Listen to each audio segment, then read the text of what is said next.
BS.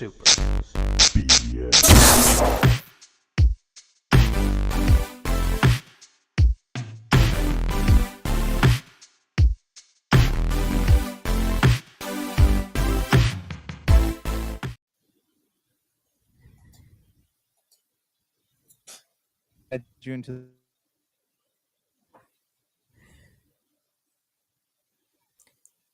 Gerald there. One day he will actually be there. I promise. Okay, there you go. Where your modem is acting all. Oh no! It was ping ponging. So yes, we lost you there for a second. Man. All right. Well, let me try this again. Hold on. All right. Can you hear me? Am I good? Yes, sir. Yes, sir. All right. Sounds good. All right. Sorry, I was trying to load up a web page here, and I think that'll teach you. I know, right? Don't open that browser. What's up, everyone? Gerald, I'm sorry, man. I keep meaning to add you into that video there. So everyone, just pretend you saw Gerald there. You know, one day he will actually be there in that video in his full animated form, and he probably won't suffer as bad of a fate as Brank did, but it's okay. I know how to do. I can cast Rise on him, and he will come back to life. Anyways, I'm Jank the Despised One, also known as Josh Peterson, as the name my mother gave me at birth, and I am joined here by Gerald Glassford. What's up, man? I have a feeling that the pop culture cosmos is slowly bleeding into the Super BS, whether you guys like it or not. Yeah. I mean, it's we're all one family, man. But I do want to mention Joe Soro, who is here in our chat now. He happened to has a game that he is funding or helping to fund, Corrupt, on Steam. That's coming out on the 22nd. That's going to be out and available for everyone out there. It's COREUPT if you want to wish list it right now. Excellent fighting game from what I've seen so far. Yeah, we will have a review of it on the Super BS Gamescast, right, Gerald? All of us. I hope so. I'll see if I can do a bit. I know a guy that knows a guy, so let's hopefully be able to get some codes on that. But I will say, though, for Corrupt, it absolutely just a virtually one-man show for the, as far as the indie developer is concerned, doing this and creating an environment for the fighting genre that, again, it's not a $70 or $80 price point. It's something that's going to be reasonable for people to get into, and I highly encourage people to get into it as far as Corrupt is concerned. So, all right, so let's talk about games that we've been playing here for a minute. So two things. One, I got to the end. Remember, I told you I was playing Porcupine Falls on Xbox. I talked about that a little bit. So I got to this part, like it's one of the most well-written indie games that I am completely incapable of finishing, because I got to this one part and you have to go, every time you leave the map to go to the next part of the game, it crashes. Like there's no fix for it. It's just, it's like a game-killing bug that is there. I've uninstalled the game, reinstalled it. I kept doing the part over and over again. There's only one way in and out of this. It's during this like festival thing where your character's walking around like solving puzzles and stuff, and you leave this area, and every time the screen just goes to black, and the game crashes. And this is not the first time this has happened to me. The other ones, there's been like little workarounds. I could take the stairs instead of the elevator or whatever when you're in the hospital. But I don't know why they don't fix this, because like I went online and to see if I was the only person suffering from this problem, and there are a ton of people. So you think as a developer you'd be looking at like the feedback of your game, or even going onto like Reddit and seeing what people are saying about it, but apparently they're not. So like I have this game, I really want to finish playing it, but I can't, and it is really, really bothering me. Like I can go and buy it on Steam and like maybe it'll work there, but I don't want to reinvest the 5 hours I've already put into it. I don't blame you, my friend. Yeah, it's something where the developer needs to be more aware of their situation, or maybe they are, just don't want to say anything about it. But it's always better as a developer to be up front saying, hey, we are aware of the issue and we're trying to work on it, even if they have no clue how to fix it. At least they should try to put out some type of damage control on it as far as it's concerned. So Yeah, yeah, you think you would, but I don't know if this is just not maybe they're over the game, but I mean it's gotten pretty good traffic on Games Pass. So if you're I don't know, maybe other people have played it and been able to finish it, but it's just I'm a completionist, and you know this about me. Like I have that story OCD, so I need to see the end of it. So it's really like I feel like there's a piece of me that's been carved out, and I can't fill it with the rest of that story. But you know, it is what it is, I guess. Other thing I've been playing here is Call of Duty Black Ops 6, and I know as you've have been I. playing this game as well. So I am 3 missions in.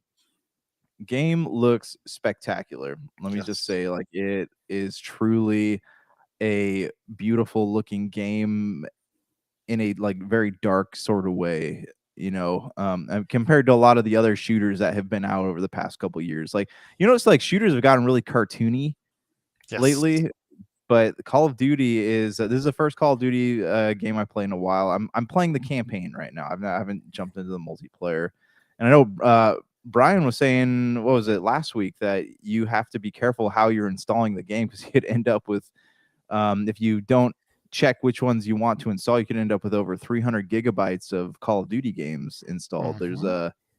There's like Modern Warfare 3 and a couple other ones, and you have to install like the zombies and multiplayer stuff all separately.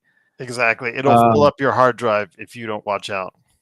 really quick. And so anyways, yeah, I mean I installed yeah, I didn't realize that until after I installed it. So I got this big eye to erase a bunch of stuff off my hard drive. I need to just break down and get a one of those portable hard drives here one of these days. But Call of Black Friday. I know it's coming up. It's coming up. I need to get. I think like Seagate still makes the Xbox. Sorry, the Xbox Series X drives, don't they? Mm-hmm. Okay, Mm-hmm. so yeah, maybe I'll see if I can grab one of those. So, anyways, like I'm sitting there playing this, and I gotta tell you, man, I completely forgot how intentionally designed the shooting mechanics are in Call of Duty. Like you look at most of the other games, you have Apex Legends, Halo, you know, all these you know, Overwatch. You just have to shoot within the circumference of the circle.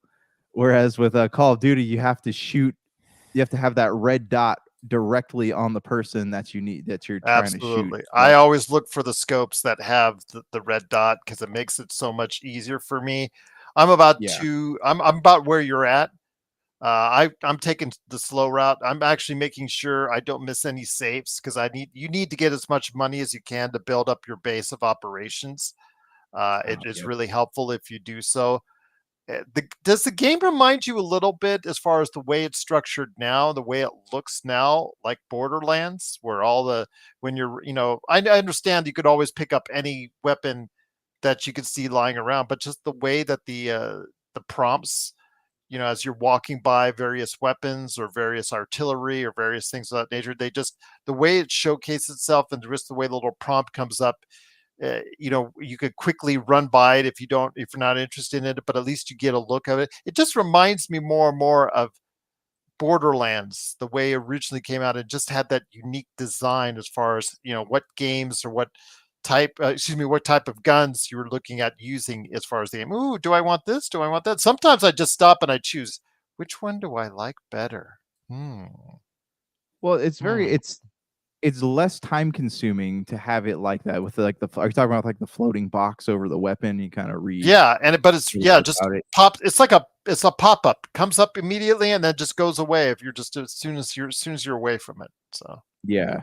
Yeah, I mean, I actually really like that. And the characters in this one too are interesting. They're snarky towards each other, but there's also like a level of seriousness to them, which is neat. I again, I haven't played a Call of Duty game since Ghost, so I don't really know what the standard is these days, but I don't know. I think it's pretty well put together thus far. absolutely, I'm enjoying my time with it. I'm looking forward to actually finishing off the campaign at some point in time before, of course, Stalker 2. I don't think I'll make it. I don't think I'll finish it before Stalker 2 comes out, but I'll try to get to Stalker 2 before Indiana Jones comes out as well. Because now that I got Game Pass, it's reminding me why I enjoy Game Pass so much indeed. So, yeah. Yeah, it's actually a pretty busy season for gaming coming up here. Because I mean, I still Mhm. got I'm playing Visions of Mana still. I want to get Ys Nordics when it comes out, or it's already out. But sorry, when I once I finish Visions of Mana, and yeah, Indiana Jones and the Golden Circle. There's I'm gonna be occupied till Christmas at least with a lot of the rest of the year. And I have this feeling Nintendo's probably gonna end up doing something here soon that's gonna showcase some games coming out at the end of the year. I would hope. Do you think maybe? I I don't. They would have already announced something, wouldn't they have? Yeah, because I know Brothership was like the only big release that I know of that's coming out. Because I think there's a Donkey Kong remaster, but I don't know when that's. Just the Nintendo Music thing, as far as what they've really been talking about lately. That and the Alarmo. So, woohoo! Big deal. Yeah. Oh, January 16th. So yeah, I mean it's coming out after Christmas, but you'll be able to play it soon enough. But I Yeah. wanted to make sure before we get into the video game adaptations, man, a couple things. We didn't get a chance to do the Cosmos together, so we didn't get an update on Black Friday. But if got to make sure the gamers out there know that Black Friday, it starts now for some of the retailers like Walmart. If you're interested in picking up some stuff early, they've got some deals starting that have started as of with this recording that you might want to be interested. I mean, if you want a Xbox Series X, they've got their new digital edition that they put out there with an extra controller for $489. That's like $110 off. So just some good. It's starting to roll out. The deals are just starting to roll out for gamers out there. So Yeah, so you got to watch Amazon carefully because they've been doing sales on games, but they're like flash sales, so you got yeah. to get them that day. Right now they have Madden and Final Fantasy and yeah, that's it right now. So Madden and Final Fantasy are limited time, 50% off, so you can go pick those up if you're interested in that. God of War Ragnarok's $40. Um, yeah, Gran Turismo 7 sound $40. Assassin's Creed Mirage is 20 currently. So yeah, there's definitely some stuff going on right now. You like I said, your best bet though is to just check these sites weekly or daily because there's a lot of sales that keep popping up and disappearing. I think our plan, right, is to have a more like a list of places to buy things as we get closer to the actual Black Friday sales. So Absolutely. So keep an eye on both our shows, the Pop Culture Cosmos and the Super BS Gamescast, because I think we should be starting dropping some of these prices. The stuff that I mentioned is at Walmart going through the 17th. So I know you're going to post this before then, but also let you know that if people needed like an extra side TV, they're pitching a Hisense 50-inch 4K Roku TV on sale for 138 for 50-inch. So as a separate gaming TV, not too bad. Not yeah, too I can't bad. get better than that. Yeah. All right, I gotta. Have you been playing anything else besides Call of Duty? Anything you want to talk about? Right now, just because doing so much now as far as trying to figure out with the shows and all, it is just staying COD. I did, try to take a step back into some of the stuff that I was playing before on Games Pass, like a little bit of the older Dragon Ages, whatnot, because Dragon Age Veilguard is not on Games Pass yet. But I've been also taking a look harder at the Veilguard based off our conversations, both on the Cosmos, uh, uh, but also with Melinda, with you, and then also with Brank as well here on the Gamescast. And I think I might have to buckle down and get it because I'm hearing a lot of really positive things about it. A lot of really positive things about it. And what I've seen from this engine is something I've never seen on the Frostbite engine, because I think this was still Frostbite, even though Mass Effect BioWare said is going to go on Unreal 5. Uh, I, Yeah. I'm really hearing good things. I'm not hearing many people talking about crashes or bugs. You talked about bugs with your game. I'm not hearing that with this huge game that a 60, 80, 100-hour game that you have there. I understand that there's going to be no more DLC for it, because they're going straight into work on Mass Effect. But man, it could be a really solid adventure people may want to get into. Yeah, so Yeah, performance wise, I haven't heard many things about Dragon Age not performing well. I know when it first came out, there's some bugs with like facial animations. That kind of seems to be par for the course with the BioWare games. Um, but yeah, I mean, the game itself looks great. I was actually reading something. This coming from IGN by Matt Purslow, who is the writer of the Mhm. article. But he was saying he wrote this article titled "Dragon Age: The Veilguard is at War with Itself." So I started kind of getting into this and reading it, and it seems like this is a more honest review than what was originally posted. And this he's saying that it's not a bad game, but he's saying there's room for improvement. And he's talking about how they've kind of the I guess developing relationships, not romantic ones, but just kind of developing relationships with the rest of the characters in the game. It's not as it feels more like linear, like it's forced, like there's a path that they want you to take. There's dialogue options they want you to open instead of allowing you to kind of cultivate those relationships yourself, which they did a really good job of in Mass Effect. If you remember the walking around the crew, walking around the ship and talking to your crew, and they actually did Mhm. it in Inquisition and Dragon Age 2 really It's well. giving me a lot of Mass Effect 2 vibes as far as Yeah, that game is. yeah. I mean, Mass Effect 2 was kind of more of an experiment, to see like if can we do this and still make people like the game, and it turned out pretty well for the most part, but um that's kind of what this Dragon Age the Veilguard feels like. They were experimenting with a bunch of things. Some of them worked, some of them didn't. I guess we won't know much else about that until they put numbers out and we see how many units sold of this game to really see whether it's a success or not. I It don't know the former game trailers guys and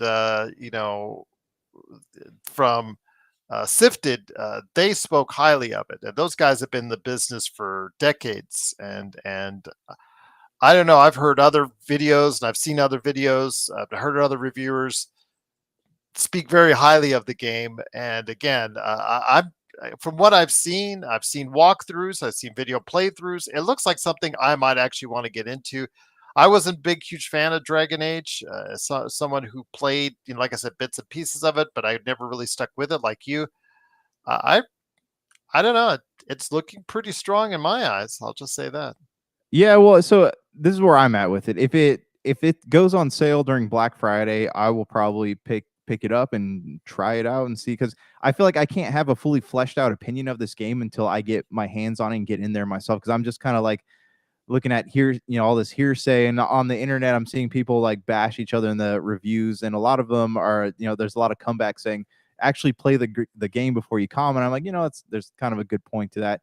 But I'm looking right now, as far as like the numbers go, it looks like it has sold as of 4 days ago. It's sold about 500,000 copies, which isn't spectacular, but it literally just came out, so we'll have to see how it looks Well, after we the don't holiday. know digitally though how much it's sold. That's the problem. Digital numbers are never released to, or rarely released to the public. So you're talking about physical copies. So if you're talking about physical copies, that bridge between physical and digital now may be weighed. What is it? The over 50% now for digital sales. So could be well over a million, 2 million right now. We for all we know.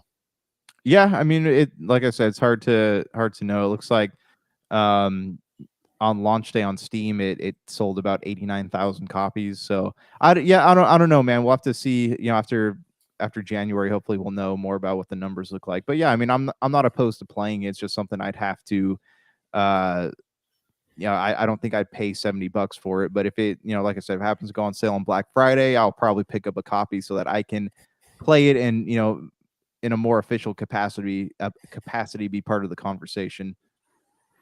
Before we hit the main topic, one thing I sent you over the weekend, but we forgot to mention was we forgot to wish a happy birthday to Halo 2 is now 20. Yeah, it does not seem like it happened. Jeez, man. You're old. Oh my gosh. Yeah. Newsflash. Yeah, it's like those things that pop up on social media that say, "Can you believe this album turned 20?" And I'm like, "No, because I remember buying it on the day it came out." But yeah, Halo 2 was I remember that was my first midnight release event at GameStop. and I remember going there, and they used to do all the that's a culture that will never get back. I think the midnight releases. You go to GameStop. I don't know if did you ever do those at the store you worked at? Did you guys do the Oh yes, we did a huge one for Halo 3. Absolutely huge.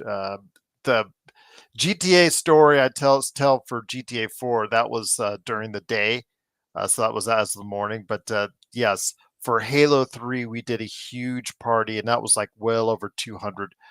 I think we got about 400 to 500 pre-orders at that time, and 200 to 300 people were waiting outside for it at one of my stores that I was running in North Las Vegas. So yeah, it was a blast. We had a huge party. We had a guy that dressed up as Master Chief. He was actually a cosplayer that would actually go to events and whatnot, that was paid to do so. I know he was part of, and big shout out to the veterans out there, because we're filming this on Veterans Day, because he was a veteran.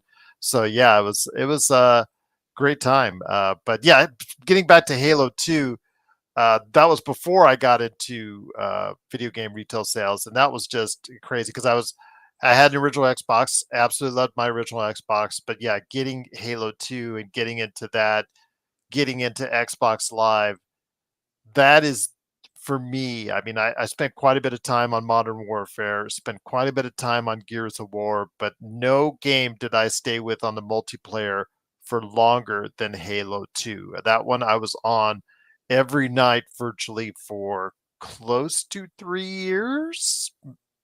2.5, I probably was 2 to 2.5. I'll say that. So it was an amazing experience. I have I know this is not our gaming memory segment, but I'd like to go ahead and throw one. But first, before we go, do you have a Halo 2 memory that you wanted to go ahead and do? no, I mean, like I said, I well, I don't Yes, know if sir. there are two or three different versions of the game, but I had the steel case one that had the Yes. slip cover, Hmm. and I think I still have it in the shelf back there. But yeah, I remember they were doing like raffles and giveaways and stuff like that, and you could win strategy guides and all that good stuff to go with it. But what I do remember with Halo 2, kind of it came out around like the advent of Xbox Live, didn't it? Like that Hmm. was because I think that was one of the first Xbox Live games I played, because I got Halo 2, and I got the big fat box that had came with the headset, and you had Yep. like the code you'd put in, and it was really an exciting time to be a gamer. But yeah, I would sit there and play with my friends. Like we didn't it also, though, it killed me that it kind of ruined the LAN party culture, because everyone was playing from home. They're like, "Oh, it's so cool, we can play from home now instead of going over to your friend's house." So it was the beginning of an era at the expense of ending an old one. But it was worth it to me, man, because just the experience of playing with people all around the world, trying to see how far you could get as far as your level up is concerned. I never got to 50. I think the highest I got to it is in the mid 30s. I think it was just because, again, with people cheating, unplugging and plugging in their router, and all that stuff was going on there. For every one or two good games you would have in a row, as far as competitive, really fun games, there would be that one game with a cheater in there, and there you go. It's like, oh, ruining everything. But if that's the case, my friend, I tell you what, the best, just so many great maps. That's, I think, it was just such an experience playing it, and so many great maps, so many great environments. But probably the one thing I would say is probably the best thing that came out, or the funniest thing out there. It was like New Year's Eve. New Year's Eve, was it 2004? I think 2004 or 2003. No, because it came out 2003, correct? It came out 2003. No, it came Yeah. out 20. It came out Yep, 2004. Sorry, it's 20 years yep. anniversary. Duh, Gerald. So it was 2005. It was 2005. It was New Year's Eve. So yeah, we're all playing, and it was not yet midnight in my area. It was like 9 o'clock, but there were people that were playing online uh, that were in other time zones, of course. So we're playing the Ivory Tower. The map that's going up, that spirals up. You go into the tower, and then you spiral up. We're playing the mode that you're taking the bomb and you're trying to put it on the actual spot in the center of this ivory tower, if you remember that. Okay. So, and then if you're the other team, you're the other side, you're trying to prevent them from going ahead and planting the bomb and then finishing off that round. So we're playing, and then all of a sudden I hear, because you could hear everybody else's chat. That was the one thing about Xbox Live that was a funny quirk. You could hear everybody else in their chat. So everybody's going on, and there's this one kid, I don't know, maybe about 10, 11, 12, even younger than Cool Bro in our chat right now, that was playing, and he was playing, but all of a sudden he just stopped. His character just stopped because he started celebrating. He's, oh, Happy New Year! And you could hear him singing Happy New Year. So everybody just, instead of trying to kill him, they just ran by him. They just ran by him. So everybody's battling. Everybody's trying to fight for control. Everybody's trying to get the bomb for both red and blue teams. All of a sudden, out of nowhere, while everybody's trying to fight, and all the explosions come, here comes the kid running out of nowhere, grabbing it, and then as he's planting it, says, "Happy New Year, everyone!" Boom! And then yes, the whole round ended. Everybody blew up. So that was classic. Yeah, just some great moments. I mean, going on Zanzibar, you get on the Ghost, you run in there as fast as you can to grab the flag to get on out of there. Or if you have work with a teammate that gets you at like one of those longer maps, like coagulation or whatnot, you just go, you're driving, you're trying to dodge who's ever shooting at you, and then you're getting in the Warthog, and you grab the flag, and you get in the Warthog, and you run away. Yeah, that to me was really what it was all about. Big team battles, capture the flag. It was really a lot of fun. Yeah, I always like the one where you're like in the it looks like a corporate office. It's got the fountain in the middle of it, and it's got the big old like, yeah. I always really like playing that one. That was one I played with my friends a lot. But also you would do like the random playlist, and it always just kind of put you there. That was always seemed to be like the first one they matched you up on. So yeah, I do have a lot of fond memories of Halo 2. I know there was they redid Hang 'em High, and that was I forget what it was called when it was put back up. What did they rename it, or was it still Hang 'em High? I think they renamed it. I forget what they renamed it as. I'm looking now, but yeah, I'm just on the fandom, because if you go to fandom halo.fandom.com, it has a listing of all the different maps on there, all 25. Because remember, you could buy the extra map pack. It was like it came, it at that time it was a downloadable, I think, still, but there's also, you could get it as a physical copy as far as a downloadable content of extra maps. And yeah, that was just something really cool. Terminal, I remember playing that. That was really Warlock, Waterworks. There was just so many good maps, so many good maps to play. I was a big team battle guy. Were you more of a smaller group, or were you more interested in playing the bigger, larger team battles? Yeah, I mean, I played Big Team Battle. I was more interested in playing like the Slayer and Team Slayer stuff, having it just be a bit smaller, because that's what my friends all like to play. Like, not often did we get into a big team battle match, because I don't know, it's just what they wanted to play. What was the one with all the shipping containers in it too? You remember what I'm talking about? And they had one, and like there's a certain section of shipping containers that had like the invisible and stuff inside of it, and like there's bridges that connected all these things. Was it? It wasn't District. Was it District? It might have been District. That sounds familiar. Hold on, let me look. Halo 2. Okay. District. Let me see. I mean, or it wasn't Gemini, because Gemini's in the ship, I think, if I remember, or midship. Yeah, that. I'm trying to get. I'm trying to think. Ivory Tower was good too. It was indoors. It must have been like Gemini. Yeah. Or something like that. I don't know. Maybe I'm wrong. I'm trying to think. Yeah, that sounds familiar. Elongation. Does that sound? Yeah, familiar? That's. I think that's. Yeah, I don't know if that was a map on Halo 2. Yeah, Yeah, elongation. That's right. Yeah, yeah. So there's that that one, and is. we like, Yeah, that's the yeah, and one. we played Last Resort. Like that was always a good one too, with the spinning wheel in the middle. Oh, nice. Yes.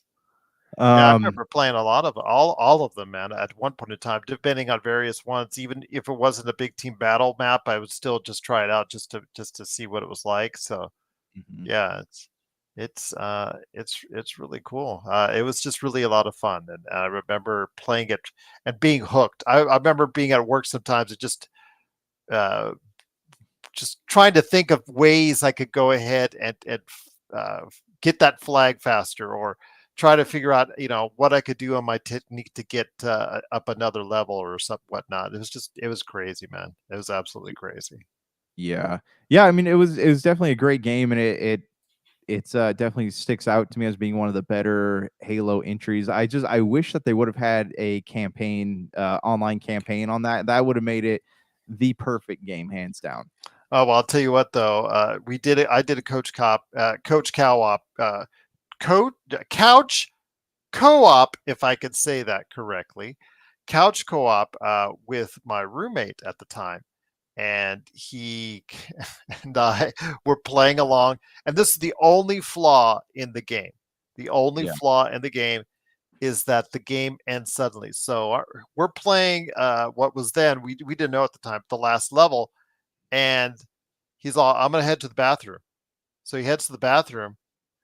I end up, and it just stops. The game just stops.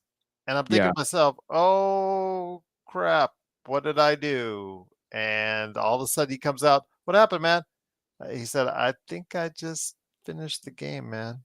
Oh Uh, no, you can't forward motion can't be stopped, man. yeah. Progress. Yeah, he, it just stopped. And that's the only flaw in Halo 2 that there is. Otherwise, it is just truly an outstanding experience.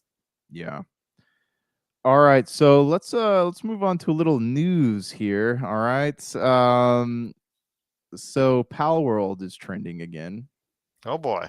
And I don't know if it's for the right or wrong reasons, but Palworld, I feel like, is antagonizing Nintendo because they decided to publish exactly what patents Nintendo was saying they infringed upon and how much money that they are looking to get. So, Gerald, you wanna take this away? You wanna go ahead and cover this one for us?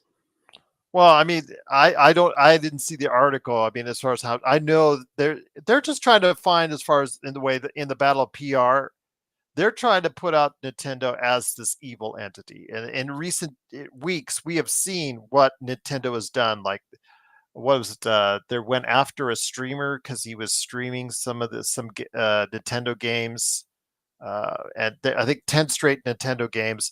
And yeah, so they decided to go after him. Yeah, they've just been really.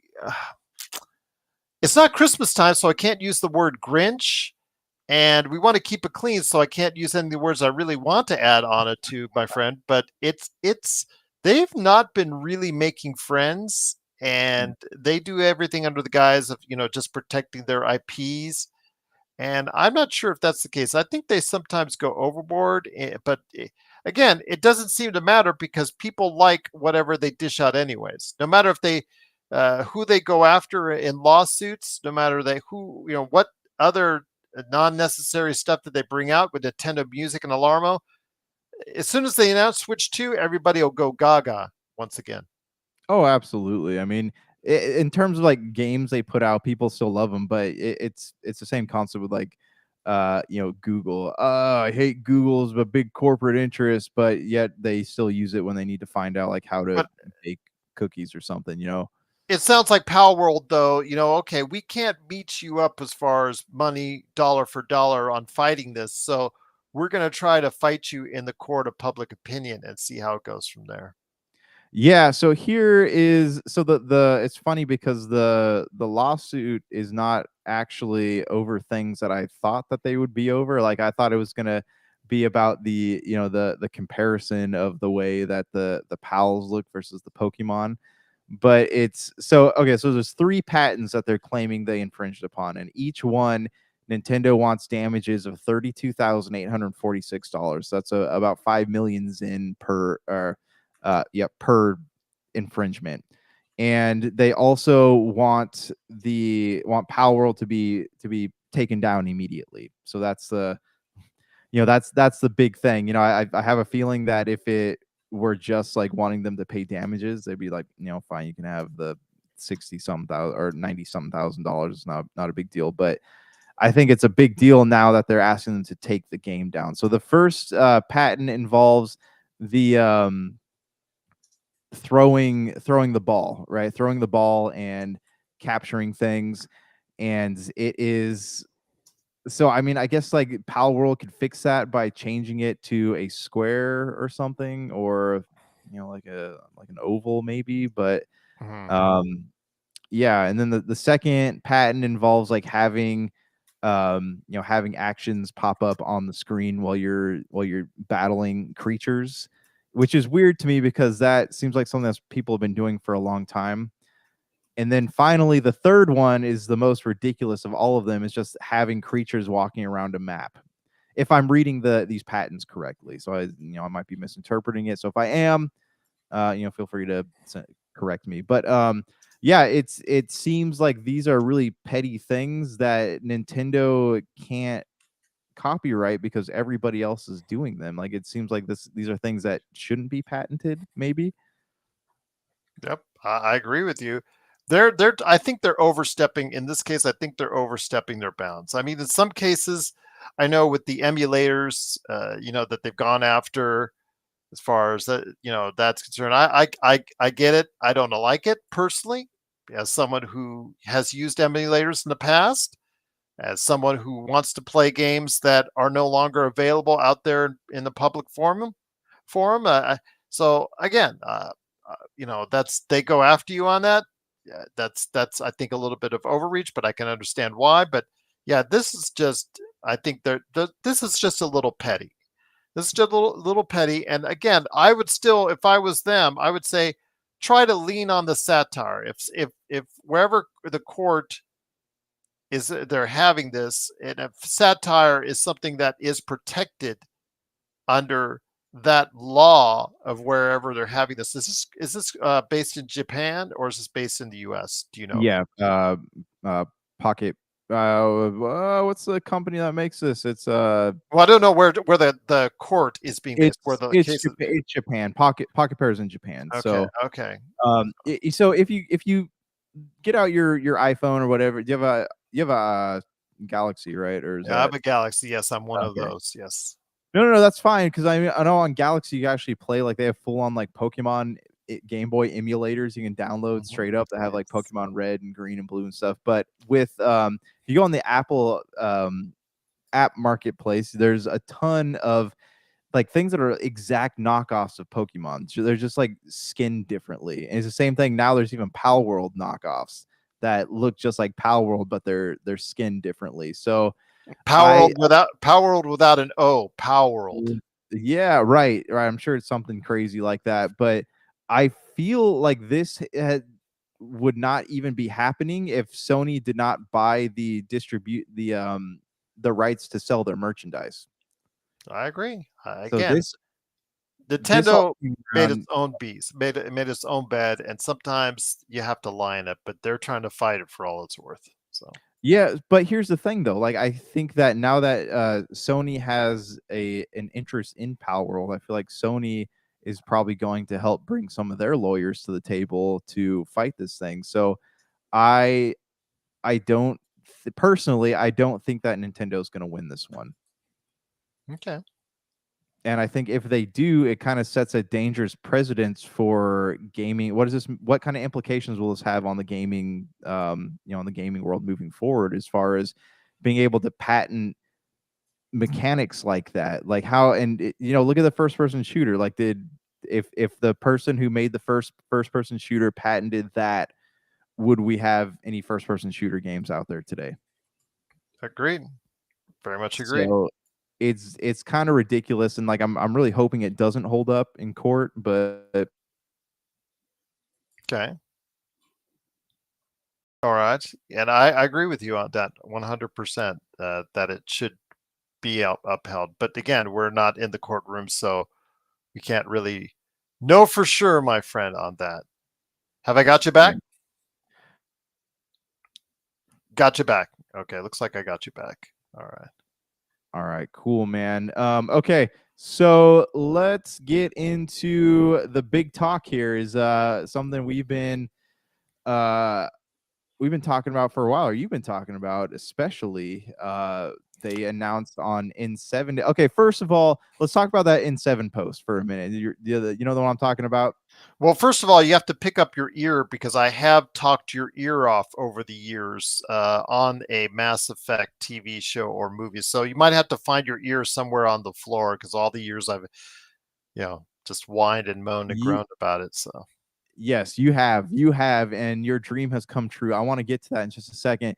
The N7 post, though, like there wasn't a lot of Mass Effect stuff in it. It was more like a sales pitch for Dragon Age: The Veilguard. So I was kind of bummed out about and that. then What? also it was in other games. There was Mass Effect clothing and other things like No Man's Sky, I believe, brought back Yeah. some stuff. And yeah, I think there was Apex Legends or another game that also had some Mass Effect related stuff. And then of course they put the post, like you said, where they're just focusing on the next Mass Effect and no longer continue anything for Dragon Age. But I'm not sad about that because if it's a 100-hour game, my friend, really, do you need to have any more DLC for it? Seriously? I mean, No. Oblivion, I'm still trying to get to all the DLC for Oblivion, and I played over 100 hours of that. Yeah, no, you don't need any more DLC for it, or any DLC for it. But it would have been nice to at least like get a some fancy artwork again. Always, because I always enjoy looking at those. But yeah, I just not the N7 day announcement I was looking forward to. Well, the kind of thing that you were probably not mad about, I was mad about because the fact is, yes, go ahead and say what it was going to be, what was announced, but it wasn't announced through Bioware. It was reported conveniently on N7 Day by Variety. Yeah, that was a weird one. I wonder if they had a deal to be the people that announced that. But yeah, they announced officially that over at Amazon there is a Mass Effect show in development. So we didn't really get a lot more details on that one outside of the fact that it's happening. So Just a couple of the producers involved, which kind of scared me as I talked to Melinda about it. And I apologize, Melinda, for her ear has been falling off over the years from it, from me whining, moaning, and groaning. So I had to apologize to her on the air for that. But yes, we looked at the individuals involved, and it's so funny, man, because some of the adaptations listed on there kind of make me nervous. Some of the adaptations I think that have been involved with include Ghost in the Shell, Borderlands, Uncharted. Eh. So yeah, there we go. yeah, but here's the thing, like, I feel like Amazon, like, as a studio, is not going to put their name on something like that. Like, they're not gonna let something bad be released, especially with, how popular and actually a really great show Fallout was. I think that Yes. their Amazon is the right studio to handle this. If it was Netflix, then yeah, they definitely put out a flaming turd if Yes they had. and no. I mean, they really showed a lot of love for League of Legends Arcane, which just came out with season 2, and it is getting glowing reviews after, if you remember, I believe it got the Emmy for Best Animated Series, or it was nominated at least for Best Animated Series the year it came out. And season 2, which is for some reason its final season already. I Yeah. don't know why that they're only putting 2 seasons, but I know they spent a ton of cash on it, over $200 million on it, Arcane League of Legends. So maybe that's why that they're shutting it out. But yeah, it's coming out to glowing reviews. So I know they pick and choose what they want to put as far as quality into it. I know that there's a lot of stuff that they just put out there that's filler. It reminds me a lot of the old days when you went to the Red Box and saw all those. Hey, I remember. I know this movie star. He's a box office star. oh wait, why don't I remember this movie? It's just like, it's one of those movies that they did on a cash grab, like Morgan Freeman or something like that, that they did probably on a weekend or something like that. You're seeing a lot of those from Netflix from time to time, but Netflix, when it puts its mind to it, they don't necessarily have to put out red ones that look like, but they sometimes put out quality stuff, like, especially in the animated field. Animated field, I think they take a lot more seriously than live Oh, action for stuff. sure, absolutely, yeah, yeah, but, yeah, like I said, like, with Amazon at the helm, though, I feel like there's gonna be a certain level of quality that has to be met before they put something out, so that's the one thing I am excited about, I think, and Amazon's also scooped up, or not scooped up, but they're putting the God of War show out, so, I mean, Amazon's gonna be a powerhouse of gaming adaptations, and if they're anywhere near as good as what Fallout was, like, it's definitely like this is going to change the game for game to movie or television adaptations for sure. Well, I've got a little thing I wanted to show you. This is the list according to IGN. I know we reference them a lot, uh, and we are referencing them again. These are the upcoming video game movie adaptations that have been announced in some form or fashion. There's not dates on all these, but you tell me the ones that you think are going to be good and which ones you think are or may not even come out at all. Because, just because it's been announced doesn't mean it'll come to fruition, as we've seen in Hollywood, as you and I have reported on Hollywood. Blade, just to start off with. So, although Kevin Feige did say over the weekend that you will see Blades, Mahershala Ali's Blade, sometime in the MCU. So He's been saying that for like the past 5 years though too. he did say that to Brazil, though. When you're saying it to a country, You don't lie to Brazil, man. yes, you don't lie to Brazil, who have become a really pop culture, I guess, it's just stalwart now. Pop, a lot of stuff has happening in Brazil, pop culture wise. But let's get into the video game movies, my friend, in 2024 and beyond. So, Sonic the Hedgehog 3. Will this be the end of the trilogy when it comes out during Christmas time this year? I don't think so. I mean, I maybe for the mainline Sonic stuff, but I feel like they're probably going to end up doing spin-offs of some of the other Sonic characters as this franchise just makes it makes too much money for them to just let it go dark. Hmm. I don't. You I know, don't blame you on that one. Yeah, yeah. I agree. What about the horrific in many ways that I've seen? I've never heard a glowing review yet of it, but then again, it may not be even for our age group. It might be for your daughter's age group, and that is a Minecraft movie coming out in April of 2025. It looks like hot garbage, and I say that after seeing the footage and the some of the pictures, and then reading about some of the you have these YouTubers complaining about Jason Momoa behind the scenes. Like, I don't think that this is going to be a movie that displays itself very well, and I don't think it's going to have very good publicity leading up to its release. But if your kids want to go see it, guess what you're going to go see? I guess we're gonna go see Minecraft the movie. Five Nights at Freddy's 2. My daughter, my 17-year-old, we saw the first one on first night on Peacock. I wonder if they're going to do the same day and date thing. This was one of the few movies that actually was a huge success, both day and date on Peacock and also as well out there, at the box office. We talked about this at the time, how big a hit it was. We were both surprised that it was that big a hit, and B, that big a hit on both Peacock and box office. What are your guesses? My guess is when it comes out December of next year, which I'm surprised. I would, if I was Universal, I would actually move this up to Halloween time of next year. But it says it December 5th, 2025. I mean, it's going to be out. It's probably going to be the only movie out that comes out at that time of any relevance. But man, Five Nights at Freddy's 2. Do you think they'll do that like day and date streaming box office thing again?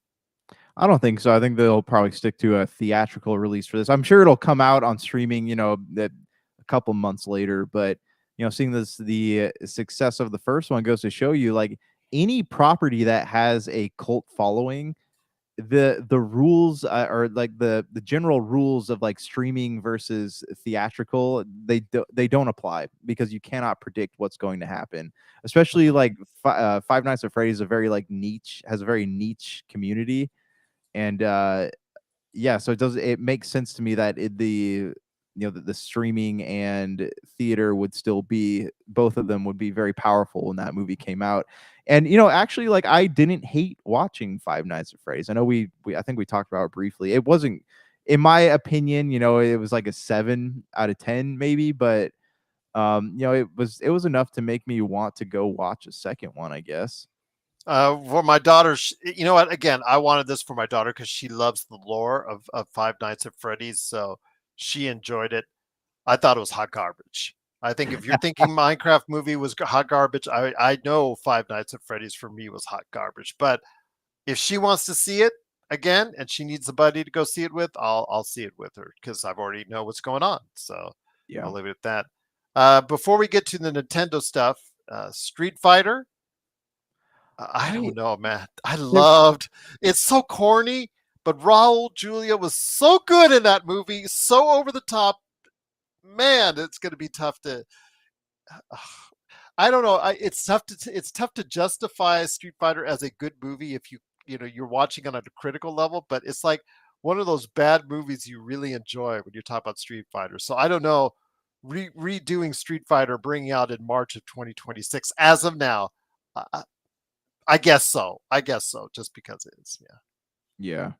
I mean, they have had so many failed attempts to make a good Street Fighter movie over the years. Like, they had the Legend of was it Chun-Li or whatever, that had the lady from Smallville in it, and then there's a couple others that went straight to DVD after that.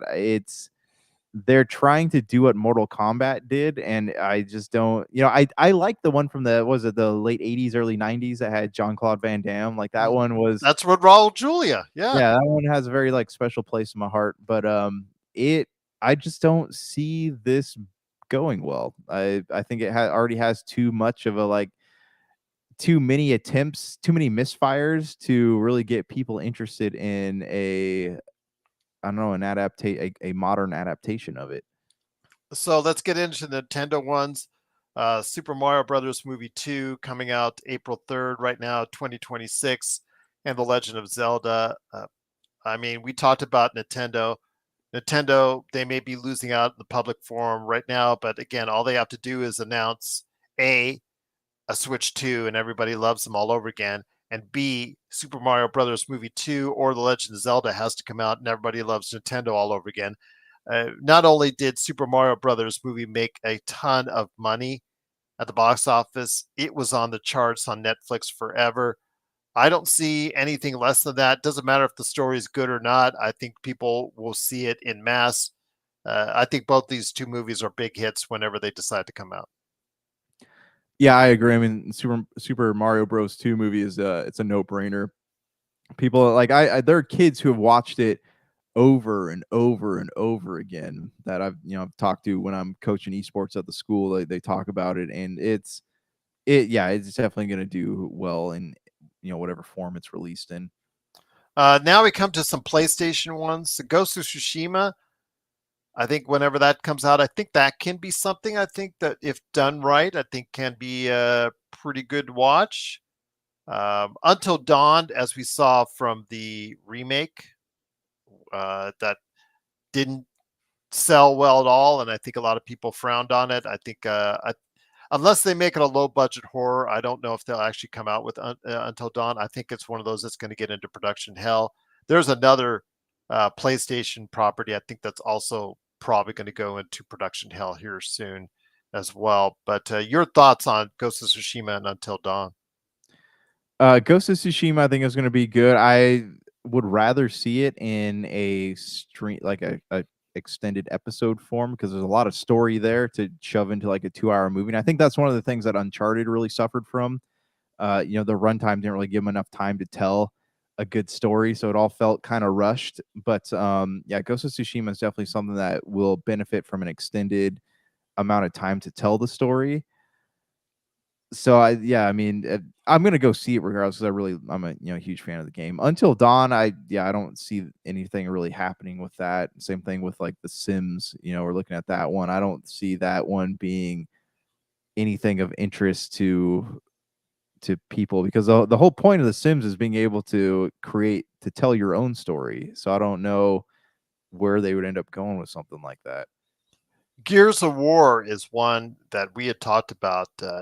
Dave Bautista was really, really interested in playing Marcus Phoenix. I thought John Cena would have been a good Carmen as far as external, even though he doesn't want to. I think it's already said that he's never wanted to do a movie with another wrestler, including John Cena. But I think that those two would have really done well. I think that Gears of War may still come out at some point in time, but I think they really had their chance on really getting a good cast for it, a notable cast for it. But as Dave Bautista, the John Cena's of the world, they get older and older, they're less likely to do something like this. But I think you can still, and if done the right way and done better than what the other major Microsoft property and how that was treated in Halo. I'm looking at you, Paramount. Yeah, I think that Gears of War can still come out at some point in time. It's gonna be tough, man, because the CGI in Halo was jolting at best. Like when you had the elites on screen or anyone from the Covenant on screen, like there was a clear I don't know, it's just visually you looked at it and it did not look like these two things belonged together. Like there was something about the way that the colors were popped on the Covenant that just didn't. It was hard. It was jolting to watch, I guess. So with Gears of War, like I guess it'd be a little bit easier. They just have to be careful how they do it.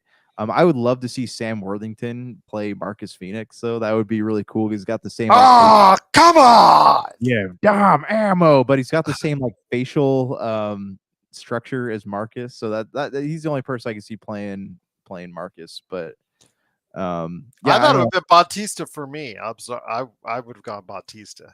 But Oh, you're right. You're right. Yeah, that would be good too. I wonder if they would start at like the Emergence Day or the E-Day, Astro yeah. Fields E-Day, yeah, or like the Astro Field storyline that kind of led up to how man was Oh, fighting each yes. other until eventually the grubs showed up. But yeah, I mean, Yeah. I'm on board for Gears of War. I'll give it a shot. Mortal Kombat 2, I think that's a no-brainer. I think at some point in time they'll come out with it because they did it in the middle of COVID. It came out and it was, of course, one of those big released hits for Warner Brothers. So I do think they'll go back to it. I think that's going to be given. Whether or not it's a success, that remains to be seen, my friend. Yeah. Yeah, I mean, I'm definitely I enjoyed the first one that came out on the one that went straight to Max. Like I thought that was a pretty decent attempt at a Mortal Kombat movie. It doesn't have definitely lacks the charms of the 90s Mortal Kombat, but It wasn't anything's bad. better. It wasn't bad. Yeah, and anything's better than Annihilation, man. Like, let's just make that movie Yes. go away. Tell me about it. A lot of video game adaptations over the years I would really want to go away.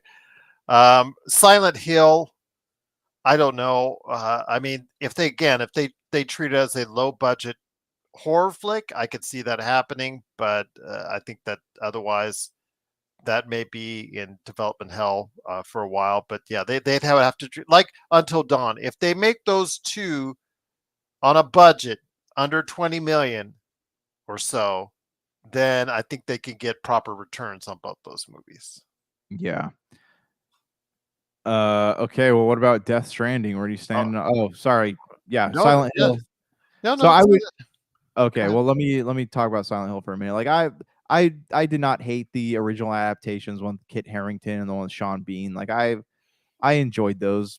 Okay, they weren't great, but Silent Hill is not really like an amazing franchise in itself, though. So you kind of watch it and you kind of understand what you're getting into when you go to the movies to see them. I mean, Resident Evil is probably, something that they compare to often, and if Resident Evil has its limits because we've seen the highs of Resident Evil, as far as the movie franchise gaining a combined over $1 billion, then when Netflix tried to recreate that, or when Sony helped Netflix try to recreate that on Netflix, we were talking about a couple years ago. Yeah, Yep. that didn't work out so well. Yeah, yeah, exactly. And Death Stranding is one where Now on Xbox, by the way, yes, that's right. Yeah. and Yeah, Death Kojima has full control of the IP. Mhm. I was a smart man, smart man. But yeah, Death Stranding, the game is already a movie. So I mean, I don't know why they have to make an adaptation of it. It's probably one that unless it got like rave reviews, I probably wouldn't take the time to sit down and watch it. Oh, with Kojima's imagination. Okay, that's the thing. You would have to go and make it bad bleep crazy as far as that's concerned. Just like Kojima would want it. You'd have to have a director like Guillermo del Toro, Oh, or for sure. Yeah. yeah, something like that to go in and say, okay, I'm going to create this world, this environment that's just totally abstract. That's, almost unbelievable, but totally just off the wall, but totally what Kojima would have in mind envisioning a Death Stranding movie. We already got the stars for it. So there you go. Yeah, that's right. Yep. Days Gone is the other movie or the property from Sony. I think that'll never come to fruition unless you want to make it a low budget zombie horror flick with some bikers. Yeah, Uh, just make another season of Sons of Anarchy and throw some zombies in there, and boom, you got it. yes. Dredge. Uh, again, I have no opinion either which way on Dredge. Uh, Pokemon Detective Pikachu 2. That was a solid hit. So I'm, obviously it's getting Ryan Reynolds back, paying him enough money. So we'll have to wait and see. Yeah, I enjoyed that one. Stray. I could see that as an animated feature, Stray. But would anybody really want to go see the type of movie as far as, that a stray cat finding his way through the world? And I don't know, haven't we seen that type of movie before and it hasn't done Yeah, really well? yeah, this is true. Yeah, I mean that's probably not one I'd be interested in. BioShock. What are your thoughts on the BioShock? That's been talked about heavily, and I know at one time Netflix was really on, and now they may be off of it. But your thoughts on the BioShock movie? It has the potential to be truly terrifying if they really stick to the the video games as far as like the backstory goes and like the creation of the big daddies and the kids running around. Like it definitely has the potential to be a truly terrifying show. And it's also another one I feel like would be good to go over to Amazon because it's kind of in that same vein as Fallout is. So they have experience making that kind of show. So I think they'd be probably best suited for it. Space Channel 5 and Comic Zone. I mean, uh, would 90% of the people going to see these movies would even know they're video game adaptations, my friend? No, probably not. I mean, Yeah, Comic Zone is so old. yeah, I agree. Now here's the video game TV shows. Arcane season 2, which just came out, highly recommended from a lot of people. I tried twice to get into the first season of Arcane. I'm gonna probably have to get into it again. Just for some reason doesn't connect with me, but I appreciate the animation style and again the quality and level. And if people really like it, people should go out of the way to see it. So yeah. Yeah, yeah, I agree. Yeah, Last of Us season 2, no doubt. Fallout season 2, no doubt. Witcher season 4 and 5. I haven't asked your thoughts on that yet because it will not be the Witcher we have come to know and appreciate on Netflix. yeah. So the ending of season 3, I just watched it a couple of months ago. Like it definitely felt rushed. Mhm. Um, like there's story to tell, but they pace the episodes oddly. So I'm hoping with season 4 and 5 because the material in the books is actually really good. So I'm willing to give Liam Hemsworth a shot as the Witcher. I hear there's some like weird like world bending explanation for why he looks the way he does. But yeah, I mean I'm willing to sit down and watch it. But I think season 4 is really gonna I'm wondering if they're filming 4 and 5 back to back because they're afraid if they just put out 4 and it's bad, they're not going to get a chance to shoot 5. So either they've got a lot of confidence in the way it's going to turn out or they've got no confidence in the way it's going to turn out. God of War, I think we're both interested, intrigued how they'll perceive that. And of course, we Mhm. talked about our side excitement for Mass Effect. Gears of War appears on this list as well as far as for TV shows. Would you rather see Gears of War as a TV show or a movie? Probably a TV show. I mean, but that's how I am now. Like, especially with video game stories, I have a lot of story to tell. I would rather see a television show of them as opposed to a movie. Okay, as long as the special effects hold up, I would rather see it as a TV show as well. Especially like you said, Asphalt Fields. Asphalt Fields going to E Day and going into E Day. You know, as far as while Marcus was jailed, getting out of jail, and starting the events of Gears of War going forward. Yeah, I could say that's probably better if they went from season to season on that as well. Yeah, Uh, DMC as an anime. I'm in. I'm in. Okay. Okay. Twisted Metal season 2, very under the radar series, by the way. If you didn't get a chance to check it out on Peacock, season 1, season 2, I think again it'd probably be something where it's good, solid, Yeah. but it's one of those many Anthony Mackie projects that's not named Captain America that people seem to forget or overlook. Which is I feel bad for him because that's why he works so hard. He's on a lot of projects per year basis these days, but not a lot of them stick. And this is probably one of the higher profile things that still doesn't get out to a large audience because I'm assuming because on Peacock. So there you go. Yeah, it's one I was meaning to watch it. I just had never had an opportunity to sit down and do it. So it's on my radar for sure. When I will get a chance to check it out it is beyond me. But yeah, I'm definitely there's some slight interest for it from me. Your boy is next. Assassin's Creed. It's a TV show, man. It, All I ask is please make it make sense. That's all I ask. yeah, I Please make it mean, make sense. TV is definitely a better, or streaming is definitely a better platform for it than the movie. But it's the movie. After watching it several years after it came out, like it definitely holds up a lot better than. I'm less critical of it, especially since it's considered canon. I think it takes place between 3 and 4, but yeah, I mean, I think that a streaming platform is a good place for it if they're gonna, especially if they're gonna tell like the Desmond Miles story, or if they're gonna pick up, with a new character somewhere else. But I am willing to give it a try. With the Templars, the Desmond, right? He's in our world as far as in the modern world, and then he goes back and forth. Just make it make sense. That's all I care about. Yeah, Say, Splinter agreed. Cell. Maybe. I mean, yeah, I mean, I don't know, man. I guess Doesn't I would sound like watch you're it too just excited. to, yeah. Yeah, 'cause I was just thinking, like, what's his name that plays Jack Ryan, Jim from The Office. Like, I think he'd probably be good in the role of was it Sam from Yeah, his main character but Sam? Yeah, he's doing a Jack Ryan movie on Amazon. So there you go. he is. Yeah, so I don't know. I mean, we'll cross that bridge when we get there. And Castlevania Nocturne season 2, that one always goes under the radar as far as season 1 is concerned. I heard it's solid. Haven't had a chance to sit down and watch. I'm not a huge Castlevania fan, Yeah, although I believe if on either was it Epic or Amazon, you're able to get the Castlevania collection free here in the not too distant future as we're recording this. So please check your Epic Game Store or Amazon if you have a subscription. Amazon free gaming, might be interested to see if you get some okay. free Castlevania. Yeah, yeah, definitely. I know.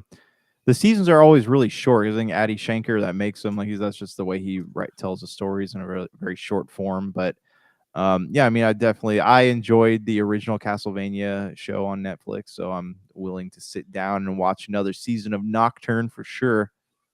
Absolutely. So yeah, there's your list, my friend. Again, I'm just so happy that finally officially it's part of it. Yeah, Part of it. Mass Effect is Mass a part of it. Effect, man. Yeah, I mean, as more information comes out, we'll keep talking about it. But I mean, do you have any expectations for it, or are you just kind of letting the chips fall where they may? Man, I'm just hoping it's good. I'm just hoping it's good, and they tell the story in a right way.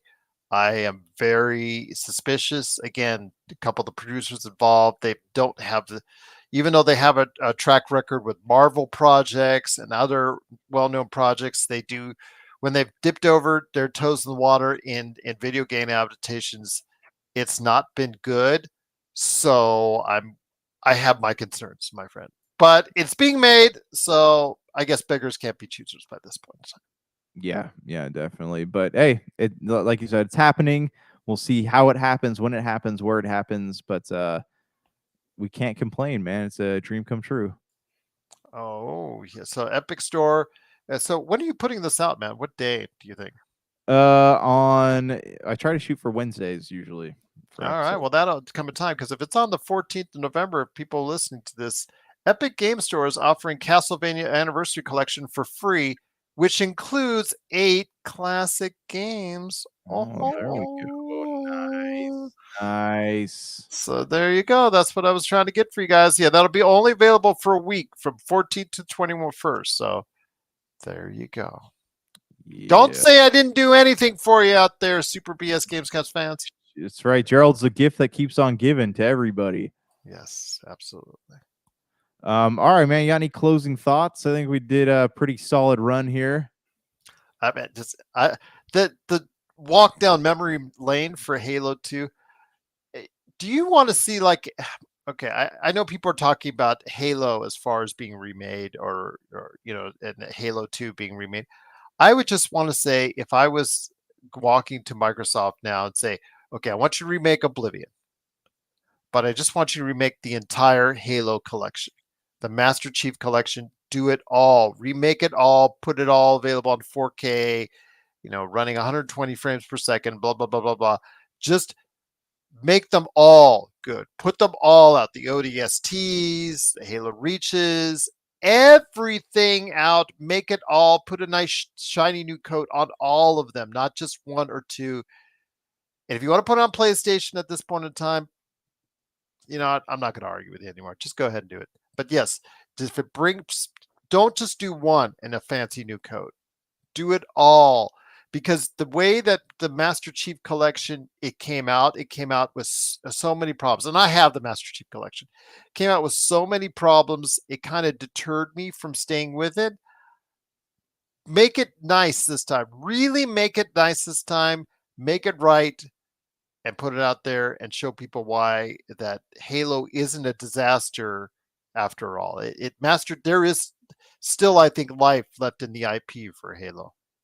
Yeah, I definitely agree with you there. I would love to see online co-op added to Halo 1 and 2, and 4-player co-op to boots, because I've been trying to like have my kids experience those games with me, but they have to keep alternating controllers and it's never a good time. So I would love to be able to play with both my older daughters on Halo at one time without having to do that, because I think that would be fantastic. I would. That's great. Anytime that you get to spend with your kids, enjoying what you loved for so many years, Mm-hmm. I find a real reward out of it myself with my girls as well. Yeah. Yep. Absolutely. All right, guys. Well, there's been another episode of the Super BS Gamescast. Hopefully next week we'll have Brank back. Do you think he'll be mad at us for doing a show without him? Ooh, I don't know. He's not here to complain about it, so I don't know, man. But we miss you, man. We miss you. But all right, we'll see y'all next week. Peace.